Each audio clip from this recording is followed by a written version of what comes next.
O Senhor esteja convosco. Ele está no meio de nós. Proclamação do Evangelho de Jesus Cristo segundo Mateus. Glória a vós, Senhor.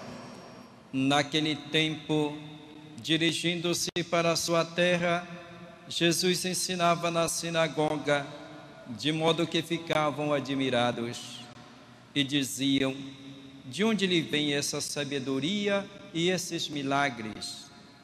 Não é ele o filho do carpinteiro? Sua mãe não se chama Maria e seus irmãos não são Tiago, José, Simão e Judas? E suas irmãs não moram conosco? Então de onde lhe vem tudo isso? E ficaram escandalizados por causa dele. Jesus, porém, disse: um profeta só não é estimado em sua própria pátria e em sua família. E Jesus não fez ali muitos milagres, porque eles não tinham fé. Palavra da salvação. Glória a vós, Senhor. Que as palavras do Santo Evangelho perdoem os nossos pecados. Amém. Jesus nos ensinou que Deus é Pai, e um Pai bondoso e cheio de misericórdia, um Pai que ama imensamente os seus filhos, por isso se preocupa com eles, lhes deseja o melhor, lhes deseja todo o bem, lhes deseja a salvação e a vida. É por isso que Deus nunca deixa de enviar mensageiros para aqueles que Ele ama. Seja no Antigo Testamento, como no Novo Testamento, nós encontramos palavras que são um convite à conversão, à mudança de vida, a observar as leis, os preceitos do Senhor, para que encontrem no próprio Deus a felicidade. Nós desejamos ser felizes, nós buscamos algo que dê sentido à nossa vida, à nossa existência. Foi o próprio Deus que colocou dentro de nós esse desejo, essa busca de algo que nos dê felicidade. A questão é que muitas vezes nós não sabemos onde encontrá-la, ou nós buscamos ao nosso modo, nos deixando levar simplesmente pelas nossas ideias, pelas nossas paixões, pelos nossos desejos. E agindo desse modo, nós não encontramos o bem que nós buscamos, a felicidade que nós desejamos.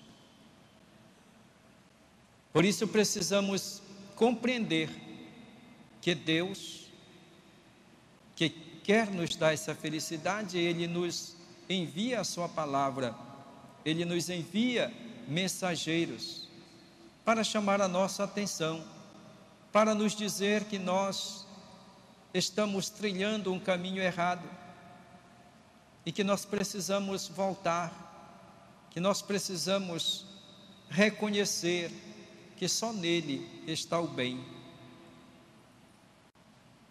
Nem sempre, porém, nós acolhemos o convite de Deus, até nos revoltamos contra aqueles que Ele envia, porque nos incomoda, tira a nossa paz, entre aspas. Assim aconteceu com os profetas e aconteceu com Jesus. Nós ouvimos na primeira leitura como o profeta Jeremias é enviado por Deus para falar ao povo, aos sacerdotes que frequentavam o templo, que iam prestar culto a Deus. No entanto, não agradavam a Deus. Ouviam certamente a palavra de Deus, que era proclamada, mas essa palavra não estava surtindo nenhum efeito na vida daquelas pessoas. Continuavam com as suas obras más, distantes de Deus, praticando a injustiça. E Jeremias fala em nome de Deus, convidando este povo à conversão, a permanecer fiel às alianças, a observar os preceitos e as leis que Deus havia dado. Qual foi o resultado? Todos se revoltaram contra Jeremias. Dizem: este homem tem que morrer. E qual foi o mal que Jeremias fez? Apenas comunicou a vontade de Deus.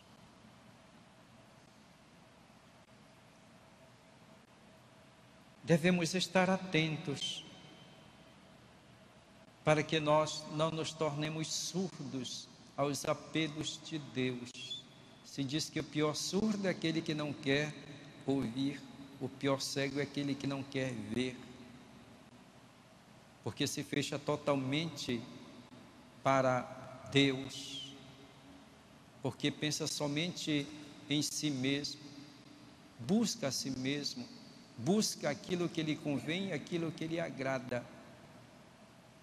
Nós devemos nos deixar questionar, portanto, pela palavra de Deus e por aqueles que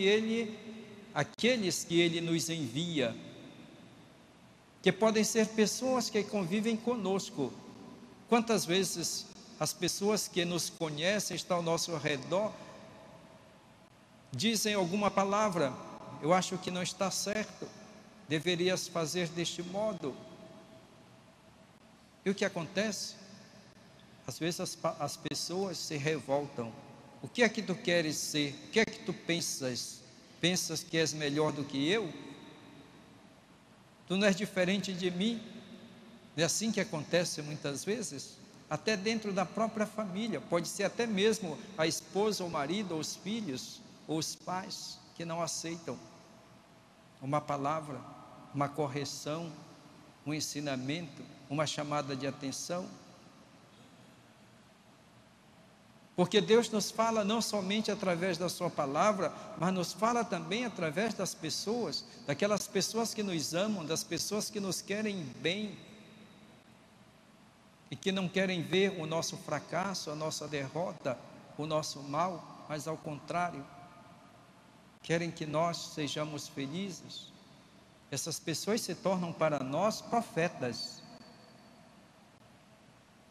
quando nos falam a verdade.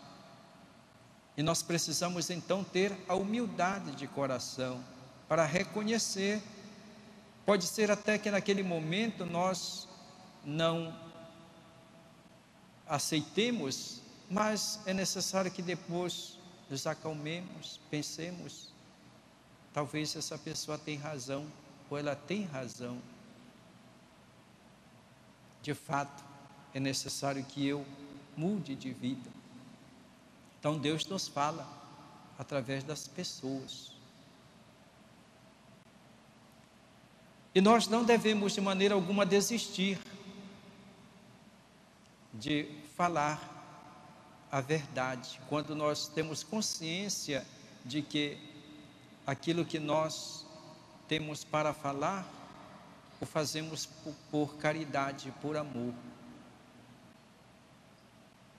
Não é fácil, seja para falar, para dizer a verdade, seja para escutar.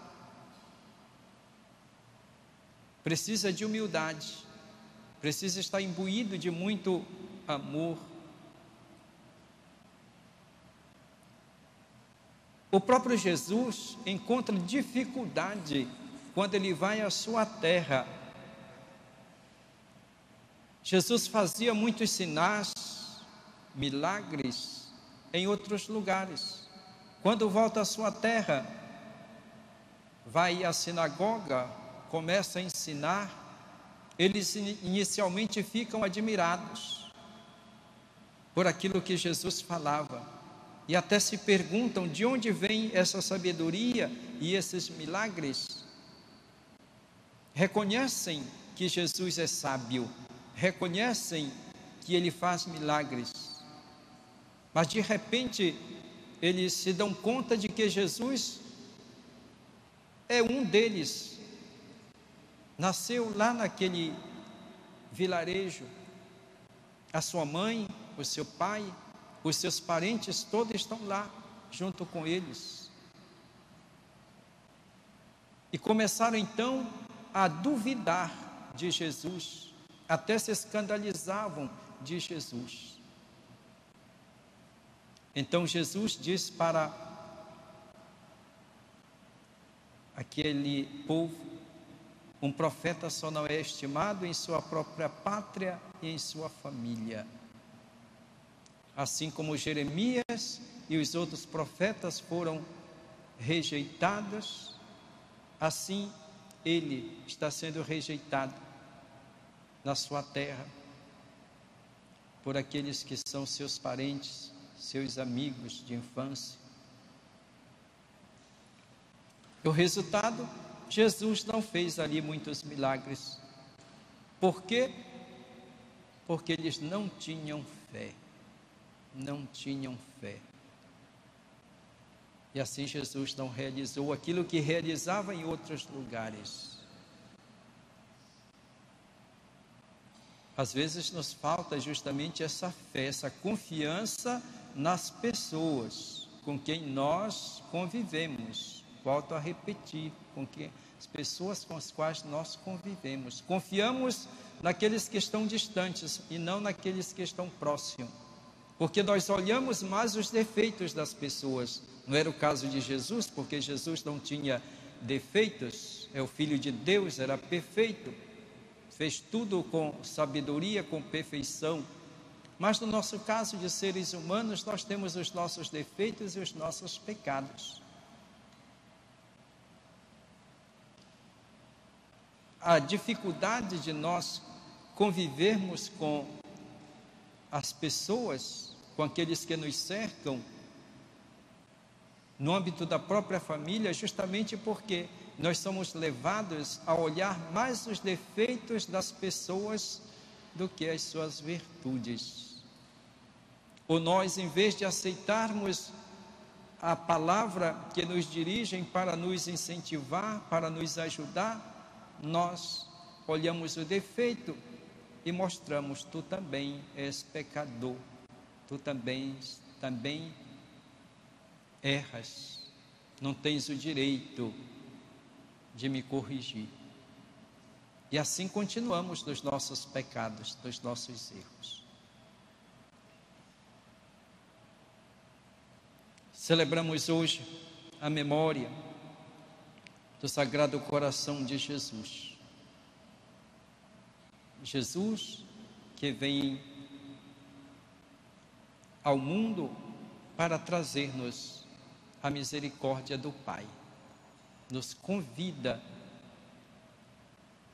a contemplar a bondade do Senhor, nosso Deus, que nos ama tanto, como Ele disse, ao ponto de enviá-lo em nosso meio, para dar a vida por nós, para a nossa salvação.